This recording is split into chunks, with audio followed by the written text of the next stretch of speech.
ଚେନ୍ନାଇରେ air India ବିମାନ ପ୍ରାୟ 2 ଘଣ୍ଟା ପବନରେ ଝୁଲି ରହିବା ପରେ ଜରୁରୀ ଅବତରଣ କରିଛି। ଦିଲ୍ଲୀ ଯାଉଥିବା ବିମାନଟି ଜରୁରୀ ଅବତରଣ କରିଛି। ତେବେ ଯାନ୍ତ୍ରିକ ତ୍ରୁଟି ଓ ଖରାପ ପାଗ ଯୋଗୁଁ ଏହି ବିମାନ ଚେନ୍ନାଇରେ ଅବତରଣ କରିଛି। ଏହି ବିମାନରେ ଏକାଧିକ ପିଙ୍କ ସମେତ ରୁବୋ ଯାତ୍ରୀ ଥିଲେ। ବରିଷ୍ଠ କଂଗ୍ରେସ ନେତା ତଥା ସି ବେଣୁଗୋପାଳ ସୋମବାର 11 ଅଗଷ୍ଟରେ ସୋସିଆଲ ମିଡିଆ ଏକ୍ସରେ ପୋଷ୍ଟ କରିଛନ୍ତି। ସେ କହିଛନ୍ତି ଯେ ତ୍ରିଭେନ୍ଦ୍ରମରୁ ଦିଲ୍ଲୀ ଯାଉଥିବା ଏୟାର ଇଣ୍ଡିଆର ବିମାନ ନମ୍ବର AI 2455 ଯେଉଁଥିରେ ମୁଁ ଅନେକ ପି ଏବଂ ଶହ ଶହ ଯାତ୍ରୀ ଯାତ୍ରା କରୁଥିଲେ ଆଜି ଭୟଙ୍କର ଦୁର୍ଘଟଣାର ନିକଟତର ହୋଇଥିଲା। ଉଡ଼ାଣ ଭରିବାର କିଛି ସମୟ ପରେ ଅଭୂତପୂର୍ବ ଅସ୍ଥିରତାର ସମ୍ମୁଖୀନ ହୋଇଥିଲୁ। ସେ ଆହୁରି ମଧ୍ୟ କହିଛନ୍ତି ପ୍ରାୟ 1 ଘଣ୍ଟା ପରେ କ୍ୟାପ୍ଟେନ୍ ବିମାନ ସିଗ୍ନାଲରେ ତ୍ରୁଟି ଘୋଷଣା କଲେ ଏବଂ ବିମାନକୁ ଚେନ୍ନାଇ ଆଡ଼କୁ ବୁଲାଇଲେ।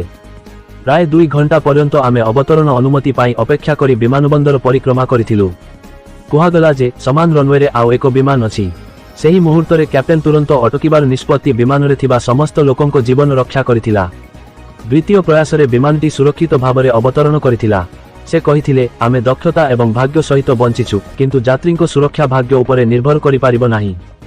ମୁଁ DGCA ଏବଂ ବେସାମରିକ ବିମାନ ଚଳାଚଳ ମନ୍ତ୍ରଣାଳୟକୁ ଏହି ଘଟଣାର ତୁରନ୍ତ ତଦନ୍ତ କରିବାକୁ ଦାୟିତ୍ୱ ସ୍ଥିର କରିବାକୁ ଏବଂ ଏପରି ତ୍ରୁଟି ଯେପରି ଆଉ କେବେ ନ ଘଟେ ତାହା ନିଶ୍ଚିତ କରିବାକୁ ନିବେଦନ କରୁଛି।